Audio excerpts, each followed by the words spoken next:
Directive principle of state policy, DPSP, राज्य के नीति निर्देशक सिद्धांत। तो अब हम उसको पढ़ने वाले हैं। बहुत ही सिंपल तरीके से इसको भी हम समझेंगे।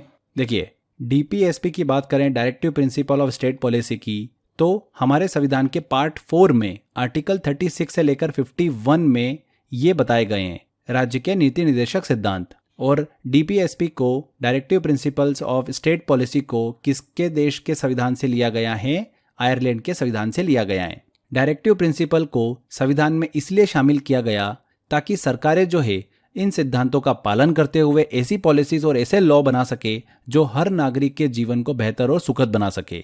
इसी मकसद से directive principles of state policy को संविधान में ऐड किया गया कि सरकारें जो है वो इकोनॉमिक एंड सोशल डेमोक्रेसी की स्थापना कर सके, एक वेलफेयर स्टेट की स्थापना करे, एक वेलफेयर ऑफ सोसाइटी के लिए काम करे। ठीक है, तो इस पर्पज से directive principles of state policy को हमारे संविधान में ऐड किया गया है। अब आर्टिकल 36 से लेकर 51 के बीच में हम इसको पढ़ने वाले हैं। सभी आर्टिकल को दिमाग में रखना आपके लिए ज़रूरी नहीं है, बट जो मैं आपको बता रहा हूँ मोस्ट इंपॉर्टेंट, वो तो आपके दिमाग में छप जाना चाहिए। वो कौन कौन से हैं? आर्टिकल 41, 43, 44, 45, 48A, 49 और 51। ये जो मैंने आपको आर्टिकल बताए ये मोस्ट इंपॉर्टेंट है और रिपीटेडली एग्जाम के अंदर यहाँ से क्वेश्चन पूछे जाते हैं। तो ये सारे आर्टिकल जो मैं आपको बता रहा हूँ ये दिमाग में आपके छप जाना चाहिए। ठीक है, क्वेश्चन यहीं से ही पूछ रहे हैं। तो चलिए एक एक करके सभी आर्टिकल को डिस्कस करेंगे, आर्टिकल 36 से लेकर आर्टिकल 51 तक। और जो मैंने अभी आपको आर्टिकल बताए इन पर हम थोड़ा ज़्यादा फोकस करेंगे। ओके, आर्टिकल 36 की बात करें सबसे पहले हम, तो इसमें DPSP, directive principles of state policy की डेफिनेशन मतलब परिभाषा बताई गई है। आर्टिकल 37 में डीपीएसपी को न्यायालय में चुनौती नहीं दी जा सकती, ये बात कही गई है क्योंकि ये पूरी तरीके से राज्य पर निर्भर करते हैं। 38 में बताया गया है कि राज्य का कर्तव्य है कि राज्य के सिटीजन्स के लिए political, social, economic, welfare programmes ये चलाए। इसी के साथ साथ आय की जो असमानता है उसको भी कम करना राज्य का कर्तव्य है। तो ये 38 में बताया गया है। आर्टिकल 39 में स्टेट की जो सोशल ड्यूटीज़ है उसको परिभाषित किया गया है। राज्य के कुछ सामाजिक कर्तव्य हैं जैसे कि सिटीजन्स को पर्याप्त संसाधन उपलब्ध कराना, सार्वजनिक संपत्ति और सेवाएं सर्विसेज देना, पुरुष और महिलाओं को समान कार्य के लिए समान वेतन प्रदान करना, सिटीजन्स के स्वास्थ्य की देखभाल करना, नागरिकों के स्वास्थ्य की देखभाल करना, महिलाओं एवं बच्चों के लिए खुशनुमा माहौल प्रदान करना। तो ये सब राज्य की जो सोशल ड्यूटीज़ है उसके बारे में आर्टिकल 39 में बात की गई है। आर्टिकल 40 की बात करें तो ये इंपॉर्टेंट है, थोड़ा ध्यान रखिएगा। ग्राम पंचायतों की स्थापना की इसमें बात की गई है आर्टिकल 40 में। नेक्स्ट है आर्टिकल 41, काफ़ी इंपॉर्टेंट है। इस आर्टिकल के तहत कार्य पाने का अधिकार जो है वो दिया गया है। राज्य का कर्तव्य है कि वह नागरिकों को रोजगार के अवसर जो है वो प्रदान करे। Right to work, education and public assistance. इस आर्टिकल का ये उद्देश्य है कि ये सुनिश्चित करना किसी भी व्यक्ति को बेरोजगारी, बुढ़ापा, बीमारी या किसी अन्य परिस्थिति में सहायता, मदद प्राप्त हो सके। इसके बाद हम बात करते हैं आर्टिकल 43 की।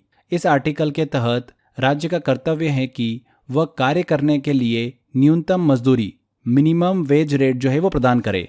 बहुत ही इंपॉर्टेंट है, मिनिमम वेज रेट की बात किस आर्टिकल में की गई है? आर्टिकल 43 में की गई है। नेक्स्ट आता है one of the most important article, article 44। 3 से 4 बार एग्जाम में यहाँ से क्वेश्चन जो है वो पूछे जा चुके हैं और लगातार पूछे ही जा रहे हैं। इस आर्टिकल में बताया गया है कि राज्य मतलब स्टेट का ये ड्यूटी है, ये कर्तव्य है कि वह राज्य में समान नागरिक संहिता, यूनिफॉर्म सिविल कोड को लागू करे। देश का सबसे पहला राज्य जो है वो गोवा है जिसने समान नागरिक संहिता, यूनिफॉर्म सिविल कोड जो है वो लागू किया है। इसका उद्देश्य क्या है?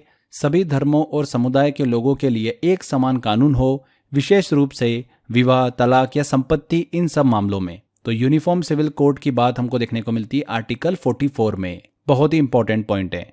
इसके बाद आर्टिकल 45 आता है, ये भी काफ़ी इंपॉर्टेंट है। इस आर्टिकल के तहत 6 वर्ष से कम उम्र के बच्चों को निःशुल्क शिक्षा एवं अनिवार्य शिक्षा जो है वो प्रदान करने की बात की गई है। आर्टिकल 46 की बात करें तो इस आर्टिकल के तहत राज्य का कर्तव्य है, ये ड्यूटी है कि वह ST/SC का डेवलपमेंट मतलब विकास करेगी। अनुसूचित जातियां और अनुसूचित जनजातियों के शैक्षिक और आर्थिक हितों की रक्षा करने की बात की गई है आर्टिकल 46 में। नेक्स्ट हम चलते हैं आर्टिकल 48 की तरफ। कृषि, पशुपालन और वैज्ञानिक प्रक्रियाओं का विकास जो है वो राज्य का कर्तव्य होगा, ये कहा गया है आर्टिकल 48 में। इसी आर्टिकल 48 के एक सब क्लास है आर्टिकल 48A। इसमें बहुत ही इंपॉर्टेंट इन्फॉर्मेशन है। इस आर्टिकल के तहत पर्यावरण एवं वन्य जीवों की सुरक्षा करना राज्य का कर्तव्य होगा, ये कहा गया है और इसे संविधान संशोधन के तहत जोड़ा गया था, 42वें संविधान संशोधन 1976 के तहत। ठीक है ना, तो ये बहुत इंपॉर्टेंट है और ये एग्जाम में भी पूछा जाता है कि पर्यावरण और वन्य जीवों की सुरक्षा जो है ये राज्य का कर्तव्य है, किस आर्टिकल से संबंधित है, तो आर्टिकल 48A से संबंधित है। कभी कभी ये भी पूछ सकते हैं एग्जाम के अंदर कि इसे किस संविधान संशोधन के तहत जोड़ा गया, तो 42वें संविधान संशोधन 1976 के तहत जोड़ा गया। आगे बढ़ते हैं, अगला लेते हैं आर्टिकल 49। आर्टिकल 49 में ये बताया गया है कि राज्य का कर्तव्य है कि वह राष्ट्रीय स्मारकों की सुरक्षा करेगा, उन्हें सुरक्षा प्रदान करेगा। नेक्स्ट आता है हमारा आखिरी आर्टिकल 51। आर्टिकल 51 जो है अंतर्राष्ट्रीय शांति और सुरक्षा को बढ़ावा देने की बात करता है। इंटरनल एवं एक्सटर्नल पीस को बनाए रखना राज्य का कर्तव्य होगा। तो ये हमने friends directive principle of state policy को डिस्कस किया, राज्य के नीति निर्देशक सिद्धांत जो कि आयरलैंड के संविधान से लिए गए हैं। 3-4 चीजें दिमाग में रखिएगा।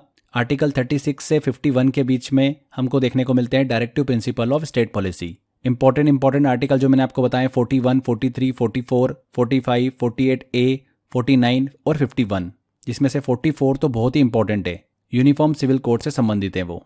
और second most important article 48A जो कि पर्यावरण और वन्य जीवों की सुरक्षा से संबंधित है।